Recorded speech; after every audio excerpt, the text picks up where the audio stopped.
Nous sommes en ligne avec Thibault de Montbrial, avocat spécialisé dans ces questions de terrorisme. Bonjour, merci d'être avec nous en direct ce Bonjour. matin sur iTélé. Que vous inspirent les informations dont nous disposons pour l'heure à 10h42 ?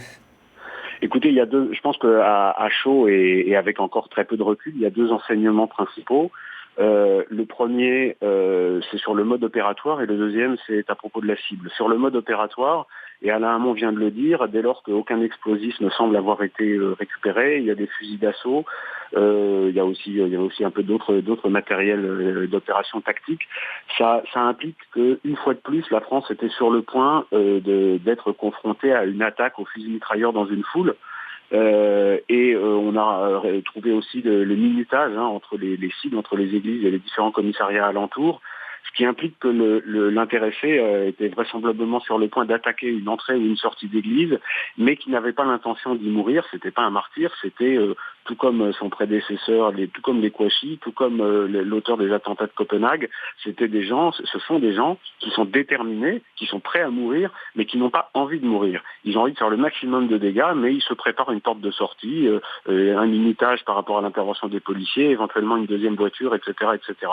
Ça, c'est le premier point. Et le deuxième point, c'est par rapport aux cibles. Ça fait des mois que l'on dit suffisamment partout que l'État islamique et les islamistes radicaux d'une manière générale s'en prennent aux chrétiens. Eh bien, aujourd'hui, le cauchemar est en train d'arriver en France, parce que vous imaginez bien que avec 8000 soldats de l'opération Sentinelle, tous les sites stratégiques et les lieux de culte, notamment juifs, qui sont protégés depuis le mois de janvier, si maintenant il faut se mettre à protéger toutes les églises de France, ça va devenir inextricable. Et la conclusion de tout ça, c'est que ceux qui pensaient, après les attentats de janvier, que c'était peut-être après tout un moment ponctuel parce qu'il ne s'est rien passé depuis, d'abord c'est ignorer les quelques attentats qui ont été déjoués dans la discrétion, mais surtout c'est ne pas se rendre compte de l'immense défi face auquel notre pays est confronté. Et ce défi, ce sont ces centaines, ces milliers de jeunes gens qui sont déterminés, qui sont lourdement armés, parce que là on a trouvé quand même beaucoup d'armes chez ce jeune homme, et qui sont déterminés à commettre un maximum de dégâts sur notre territoire. Et alors cette fois-ci, par chance, parce que c'est vraiment un miracle, l'opération a avorté, mais on n'aura pas toujours cette chance. Que vous inspire le profil de cet individu, le fait qu'il soit notamment étudiant en informatique et qu'a priori, les policiers, bien qu'ils aient cherché, puisqu'il avait déjà été repéré pour des volontés de départ en Syrie, qu'a priori rien n'ait été retrouvé dans son entourage? Alors là, il faut être très prudent sur ce cas précis, parce qu'encore une fois, on a absolument aucun recul parmi les éléments rendus publics il y a quelques dizaines de minutes ne permettent pas de tirer de grandes conclusions. Peut-être ce qu'on peut déjà dire, c'est que parmi les gens qui se radicalisent, mais ça on l'a beaucoup dit déjà par ailleurs par rapport aux gens qui partent en Syrie et en Irak, mais il y a des gens qui sont éduqués, cultivés, et pourtant déterminés à nous combattre, qui sont des binationaux, qui sont des gens qui sont français, qui apparemment ont tout pour être bien dans notre pays. Ils ont une compétence qui est reconnue parce qu'ils sont dans une école d'ingénieurs, semble-t-il. Et pourtant, ils se préparent à commettre des actes terribles, de tirer sur des civils à l'entrée ou à la sortie d'une église, ce qui démontre l'ampleur du défi auquel nous devons faire face. Quant à la question de savoir la surveillance des services de renseignement, etc., on verra ce que l'enquête établira. Je crois que le procureur fait une conférence de presse cet après-midi, mais c'est vrai que en l'état actuel du droit, eh bien, il y a des surveillances qui sont des surveillances ponctuelles pendant quelques jours sur des individus qui ont un profil inquiétant, mais si on ne relève rien dans leur mode de vie qui soit plus inquiétant que ça, forcément on est obligé de passer la surveillance à quelqu'un d'autre, et puis on ne peut pas surveiller en permanence des gens. Alors, il y a suffisamment de débats en ce moment sur où mettre le curseur entre la sécurité et la liberté. Si on surveille des gens et qu'on trouve rien, on va pas les surveiller indéfiniment. Donc il est trop tôt pour tirer des conclusions pour savoir s'il y a eu une défaillance ou pas, mais en tout cas, de ce qui est rendu public ce matin, il y a d'une part un profil qui est extrêmement inquiétant, parce que ça montre que tout le monde, vraiment, le vivier est extrêmement large en termes de terroristes potentiels, et ça montre également que nous sommes confrontés à un type d'attaque qui est quasiment infini quant aux cibles possibles. Thibaut de Montbrial, une question par rapport justement à ce suspect qui a été arrêté.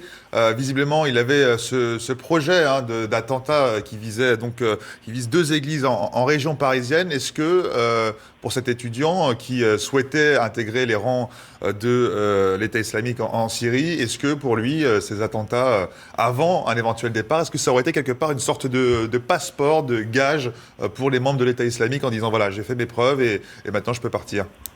Bon, écoutez, alors là, je ne vais pas me lancer dans une psychanalyse sauvage de quelqu'un dont j'ignorais l'existence il y a quelques heures. Ce que je peux vous répondre en lien avec votre question, c'est que dans les messages d'appel de l'État islamique, mais aussi d'Al-Qaïda, sur Internet, depuis des mois et depuis des années même pour Al-Qaïda, il y a un appel qui est double. Il y a d'une part, venez nous rejoindre et faire le djihad chez nous, et il y a également, pour ceux qui ne le peuvent pas ou pour ceux qui préfèrent, faites porter le feu, faites le djihad chez les mécréants, chez les croisés, c'est-à-dire chez nous.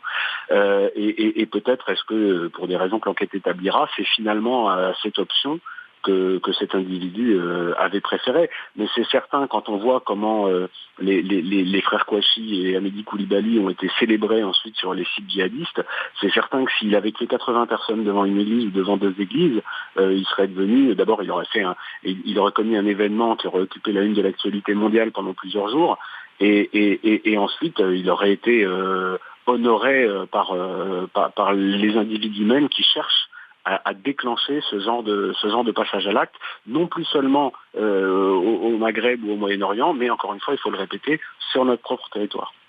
Dernière question, Thibaut de Montbrial, sur les circonstances de son arrestation. C'est apparemment le SAMU qui a prévenu les policiers après qu'il ait appelé lui-même le SAMU, puisqu'il s'était visiblement blessé assez gravement à la jambe, peut-être, lorsqu'il a tué cette jeune femme à Villejuif. Ça ne ressemble pas à un profil de terroriste très aguerri, ou c'est trompeur? Alors là, je vais vous dire, là encore une fois, je suis désolé, je suis prudent parce que c'est tout nouveau, mais si, comme j'ai cru le comprendre, il y avait des liens sérieux entre ce qui s'est passé dans cette voiture à Villejuif et cet individu,